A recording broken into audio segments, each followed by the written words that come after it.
안녕하세요. 이번에 KB 캠퍼스 스타 20기에 지원하게 된 김민주입니다.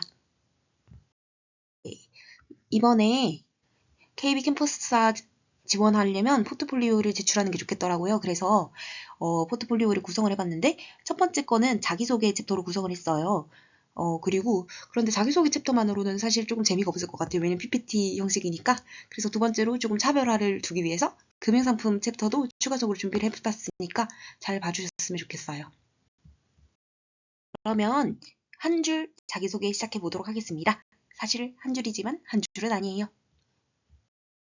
제가 이제 4학년 1학기를 다녀야 되거든요. 다음 학기에. 그런데 자소서를 이제 취직 준비를 하려고 써보니까 쓸 게 없더라고요. 그래서 지금 많이 되게 고민을 하고 있어요. 현재 내가 지금 가진 것도 뭘까? 아니면 뭐 제가 추구를 해야 되는 건 뭘까? 이렇게 고민을 해봤어요. 그랬더니 이제 뭐 현재 가진 게 높은 학점, 뭐 토익, 컴알, 블로그에 예전에 경제학 포스팅 했던 경험, 뭐 KRX 햇빛놀이 봉사단에서 이제 금융교육봉사를 이제 지역아동센터 아동들에게 했던 경험, 또 교내 장애학생 지원센터 조교로서 근로했던 경험, 이렇게밖에 없는 거예요. 그래서 금융에 대한 제 직무나 기획 경험을 나타낼 수 있는 직무 경험, 그리고 또 금융상품에 대해서 뭐 이해, 그 다음에 기획 경험 같은 게 조금 모자라다고 생각을 하게 되었어요. 그래서 이제 또 다양하게 갈등 상황이나 뭐 이제 성공했던 사례나 실패 사례나 이런 걸 쓰려고 하니까 사실 많이 없더라고요. 제가 사실 동아리도 안 했거든요. 대외 활동도 안 했습니다. 인턴도 없어요. 현장 실습 안 했어요. 아르바이트도 안 했고요. 팀플도 사실 과 특성상 팀플이 많이 없어가지고 안 했습니다. 그랬더니 금융 관련 경험도 필요하면서 뭔가 팀플도 할 수 있는 그런 경험들이 간절히 필요한 거예요. 그래서 이제 KB 캠퍼스타라는 거를 이제 마침 대외 활동으로 찾아보게 되었어요. 사실 이 활동 자체가 저한테 무조건 기획 경험을 채울 수 있는 기회겠다라고 생각을 했고요. 또 실무자의 직무 및 취업 멘토링이 있다고 하더라고요. 제가 사실 직무 경험도 많이 쌓아보고 싶고 취업 경험도 많이 쌓아보고 싶은데 이것이 많이 도움이 될 거라고 생각을 해서 많이 해보고 싶습니다. 일단 그 자기소개는 이것으로 끝을 내고 이제 금융상품 챕터를 한번 시작해 보도록 할게요. 금융이란 무엇일까요? 금융이란 바로 돈이 필요한 사람에게 돈이 있는 사람이 자금을 전달해 주는 것을 이제 금융이라고 하죠. 그러니까 서로 자금이 필요한 곳으로 이동하는 거죠. 자, 그러면 금융은 어떻게 일어날 수 있을까요? 금융은 간접금융과 지적금융으로 나뉩니다. 첫 번째가 대출이죠. 대출이 간접금융의 대표적인 사례예요. 간접금융이란 이제 은행이나 같은 중간기관을 끼고서 하는 금융을 말하는데요. 이제 은행이 예금, 적금을 받아서 이제 좀 필요한 기업들이나 사람에게 대출해주죠. 이것이 바로 간접금융입니다. 자, 대출 같은 경우에는 이제 여러 가지에 대해서 이루어질 수가 있죠. 대표적으로 신용에 대해서 대출이 이루어질 수가 있습니다. 신용 등급이 높은 사람이 돈을 잘 갚는다고 증명이 되었기 때문에 이제 낮은 금리로 돈을 뭐 더 많이, 그러니까 좀 더 좋은 조건에서 대출을 할 수가 있게 되겠죠. 그런데 사실 신용이 없을 수도 있어요. 신용이 마땅히 좋지가 않으면 그러면 어떤 거로 돈을 빌릴 수 있을까요? 돈이 필요하잖아요. 담보로 빌릴 수가 있습니다. 담보 같은 경우에는 어떤 것이 대표적으로 담보가 되냐면 여러분들이 가지고 있는 실물자산 같은 것이 담보가 될 수가 있겠죠? 예를 들면 부동산이 가장 대표적인 담보입니다. 그런데 사실 신용이랑 담보가 없을 수도 있어요. 만약 스타트업이 새로 시작을 했다고 합시다. 근데 이 사업이 굉장히 잘 될 것 같거든요? 일단 이 사업이 성공만 하면 한 100만 원 정도 벌 것 100만 원이래요. 100억 정도 벌 것 같아요. 근데 이제 그거를 증명할 수가 없는 거죠. 얘는 새로 생겼으니까 사실 신용도 없고, 그런데 집도 없어요. 담보가 없어요. 그러면 뭘로 돈을 빌릴 수가 있을까요? PF라는 방법으로 빌릴 수가 있습니다. PF 같은 경우에는 프로젝트 파이낸싱이라고 해서 그 사업이 수익성이나 이제 유망함을 보고 이제 금융기관이 대출을 해주는 건데요. 이제 요새 PF가 사실 좀 문제가 되고 있습니다. 부동산 PF 대출이 지금 문제가 되고 있는데요. 사실 부동산 사업이 그동안 굉장히 호황이었잖아요. 그러니까 이제 부동산으로 성공만 하면 돈을 되게 많이 벌 수 있다는 생각에 많은 사람들이 투자를 했고 은행도 부동산이 무조건 성공할 거라 생각했으니까 잘 빌려주고 그랬는데 요새 갑자기 부동산 시장이 안 좋아졌어요. 이제 가격이 막 내리고 떨어지고 이러고 있잖아요. 그러니까 부동산 사업이 수익성이 갑자기 악화가 된 거죠. 그랬더니 이미 돈은 빌려줬는데 돈을 잘 갚지 못하는 상황이 발생하게 된 거예요. 분양도 잘 안 일어나고 이러니까. 그래서 이제 부동산 사업이 문제가 생겨가지고 지금 새마을 은행 같은 경우에는 뱅크런 사태가 일어나고 있죠. 네. 그래서 이제 그러면 지적금융에 대해서 한번 알아보도록 할게요. 자, 지적금융의 대표적인 예시가 주식이랑 채권이에요. 주식 같은 경우에는 기업에 대한 소유권을 갖는 거예요. 그러니까 여러분이 주식 하나를 사면 여러분은 주주가 되고 기업에 대해서 소유권을 가질 수가 있게 되는 거죠. 이제 그러면 주식 같은 경우에는 어떻게 수익을 얻을 수가 있을까요? 대출 같은 경우에는 뭐 내가 대출을 직접 이자를 받아서 수익을 얻을 예적금을 내가 넣어놓으면 이자를 받아서 수익을 얻을 수가 있잖아요. 이제 그러면 주식에서는 어떻게 수익을 얻을 수 있을까요? 바로 배당금으로 얻습니다. 주식 매매로도 얻을 수도 있고요. 그런데 제가 여기서 얘기하고 싶은 거는 이자랑 비슷한 개념의 배당금이거든요. 배당금 같은 경우에는 기업이 이제 영업을 해서 이득을 얻으면 그 이익을 이제 그러니까 주인에게 환원을 해주는 거죠. 그런데 네, 그렇습니다. 그 다음에 세 번째 방법이 채권이에요. 채권 같은 경우에는 기업이 발행하는 살짝 대출인데 은행을 끼지 않고 하는 대출과 비슷하다고 생각을 하면 되는 거죠. 채권 같은 경우에는 돈을 언제까지 몇 프로의 이율로 갚겠다. 이런 정보가 적혀 있는 게 바로 채권이에요. 그래서 이제 채권도 사실 발행하기가 그렇게 쉽지는 않아요. 왜냐하면 주식도 이제 유명한 기업이나 조금 잘 팔리고 이제 상장되지 않은 기업은 장외시장에서 거래되고 살짝 상장하기가 쉽지가 않거든요. 채권 같은 경우에도 마찬가지예요. 기업이 조금 안정적이다. 이런 경우에만 발행하기가 쉽고 판매도 잘 되고 이렇죠. 예를 들면 삼성전자 이런 좀 유명한 회사나 채권을 발행하기가 굉장히 쉽다. 아니면 우리나라 국가 이 정도는 돼야 채권을 발행하기 쉽다. 이거죠. 채권 같은 경우에는 돈을 빌린 대가로 이자를 지불해주죠. 채권과 주식 중에는 사실 채권이 어떤 점에서 좋냐면 채권 같은 경우에는 이제 돈을 무조건 우선적으로 돌려받을 수 있다라는 장점이 있죠. 무조건까지는 아니고 우선순위가 높다. 사실 기업이 망하면 돈을 누군가는 받아야 될 거 아니에요. 채권 같은 경우에 그 우선순위가 높다고 볼 수가 있고 이제 주식 같은 경우에는 채권에 비해서는 우선순위가 떨어진다. 기업이 망했을 때 내가 돈을 받을 가능성이 좀 떨어진다. 그래서 그런 점이 아쉽지만 그래도 기업이 돈을 막 많이 벌면 그만큼 이득을 볼 수 있는 폭도 늘어날 수 있으니까요. 배당금으로. 그런 점에서는 주식의 장점이 있다고 볼 수 있겠습니다. 이제 대표적인 금융상품을 제가 한번 소개를 해보도록 할게요. 자, 첫 번째로 예적금. 여러분들이 잘 아시는 예금, 적금. 예금 같은 경우에는 이제 돈을 한 번에 목돈을 맡겨놓고 나중에 이자를 받아가는 시스템이고 적금은 여러분들이 꾸준히 조금해서 이제 이자를 가져가는 시스템이죠.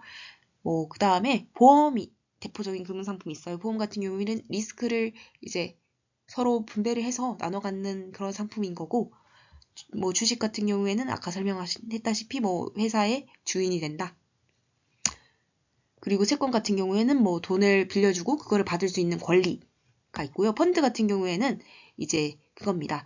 펀드는 이제 포트폴리오라는 것을 구성을 해요. 포트폴리오 같은 것을 어떻게 구성할까요? 채권이랑 주식 등을 결합해서 포트폴리오를 구성합니다. 이제 국채 같은 안전자산들을 모아놓기도 하고 이제 어떠한 기업이 유명하면 그걸 산다고 하고 그런 식으로 해서 포트폴리오 구성하는 건데요. 포트폴리오를 구성할 때 그러면 어떠한 장점이 있을까요? 포트폴리오를 구성한다면 이제 수익률을 늘리면서 위험을 줄일 수가 있죠. 왜냐면 포트폴리오를 구성하게 된다면 다양한 자산을 사게 되는데 다양한 자산을 사면 이제 어떠한 자산은 오르고 어떠한 자산을 내릴 수가 있잖아요. 근데 그 방향이 반대일 수도 있다는 거죠. 그러면 내가 돈을 잃게 되는 폭이 많이 줄 수 있다는 거예요. 안정적으로 수익을 추구를 할 수도 있고요. 그런 점에서 펀드도 요새 좋지만 좋습니다.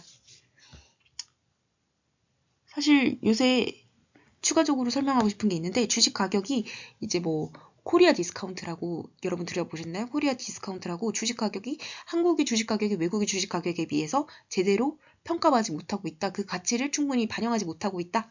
이런 게 있는데 이거는 사실 우리나라 기업의 주주 환원 구조에 의해서 일어나고 있다는 이야기가 있어요.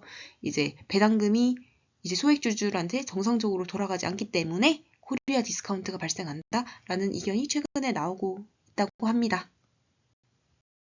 네. 그러면 이제 파생상품에 대해서 한번 해보도록 할게요. 파생상품이란 기초자산의 가치 변동을 근거로 파생된 금융상품이에요. 자, 그러면 기초자산이 뭔지부터 이야기를 해볼게요. 기초자산이란 통화, 주식, 채권, 금, 곡물, 원유 등의 뭐 실물자산 같은 것들이 포함이 된다고 볼 수가 있어요. 뭐 주가지수나 이런 것도 기초자산이 될 수가 있답니다. 뭐 여러분들이 흔히 아시는 코스피, 뭐 S&P 500, 뭐 그런 것들이 또 그런 지수도 기초자산이 될 수가 있다. 네, 그래서 이제 파생 상품은 그러면 어떤 거냐? 그러면 이제 기초자산이 사실 가격이 변할 수가 있잖아요. 뭐 예를 들면 주식 같은 경우도 가격이 오르락 내리락 하잖아요. 그러면 그 가격이 올랐을 때 뭐 돈을 벌거나 뭐 내렸을 때 돈을 벌거나 그런 거죠. 가격이 어떻게 변하는지에 따라 돈을 벌 수도 있고 돈을 잃을 수도 있습니다. 그러면 파생 금융상품의 대표적인 종류에 대해서 알아볼게요. 파생 금융상품으로는 선물, 옵션, 스왑이 대표적으로 있습니다. 자, 선물 같은 경우에는 미래의 특정 시점에 특정 상품을 무조건 거래한다는 거죠. 이제 예를 들면 이제 1,000원에 어떠한 상품을 거래하기로 했다고 합시다. 미래에. 그러면 그때 그 미래의 특정 시점에 가격이 800원을 내렸어요. 그러면 내가 800원에 그 상품을 살 수 있는 걸, 1,000원에 그 상품을 살 수 있는 권리를 예전에 샀었잖아요. 그럼 800원 가격이 내리면 어떻게 돼요? 나는 비싼 가격에 사게 되죠. 그렇기 때문에 손해가 되는 거예요. 근데 그거 판 사람은 어떻게 돼요? 행복한 거예요. 그걸 판 사람은 이제 800원에 팔아야 될 거를 1,000원에 팔았잖아요. 그러니까 선물 같은 파생금융 상품 같은 경우에는 특징이 있는데 어떠한 한 사람은 이득을 보고 어떠한 한 사람은 반대 선택을 한 사람은 무조건 손해를 보게 된다. 이것이 대표적인 파생상품의 특징입니다. 그 선물 같은 경우에는 미래 특정 상품을 무조건 거래하게 되어 있는데요. 옵션 같은 경우에는 조금 다른 특징이 있습니다. 옵션 같은 경우에는 이거를 선택할 수가 있어요. 그러니까 이제 옵션이라기보단 그 권리죠. 그러니까 내가 이제 특정한 상품을 거래하고 싶으면 거래를 하고 거래하고 싶지 않으면 거래를 하지 않을 수가 있어요.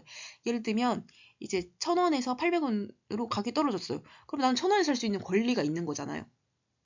내가 만약 1,000원 콜옵션을 샀다면 나는 1,000원에 살 수 있는 권리가 있거든요. 근데 800원 가격이 내렸으면 나는 굳이 1,000원에 살 필요가 없잖아요. 그러면 나는 그럼 옵션을 행사하지 않을 수가 있는 거죠.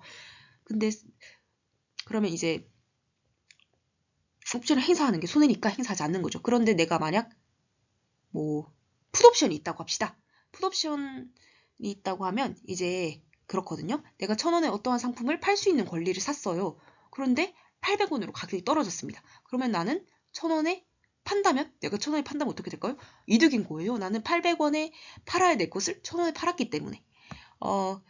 제가 아까 콜옵션과 풀옵션의 개념을 이제 예시로 설명을 드렸는데요. 콜옵션 같은 경우에는 특정한 시점에 특정한 상품을 거래할 수 있는 상품이고요. 이제 풋옵션 같은 경우에는 거래하는데 구매할 수 있는 상품이고, 풀옵션 같은 경우에는 판매할 수 있는 권리죠. 콜옵션은 구매, 풋옵션은 판매. 이렇게 기억하시면 될 것 같아요. 그러니까 콜옵션 같은 경우에는 내가 산 가격이 뭐 만기 시점에 판매 가격보다 저렴하다. 그러면 이득인 거죠. 더 싸게 산 거니까. 풋옵션 같은 경우에는 내가 산 가격이 만기 시점의 판매 가격보다 비싸다.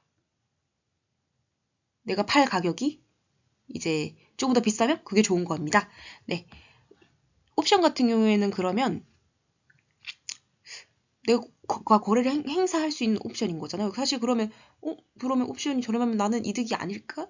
옵션을 뭐 공짜로 거래하면 사실 무조건 이득이 될 수도 있는 거잖아요. 그렇기 때문에 옵션 같은 경우에는 옵션 프리미엄이 붙습니다.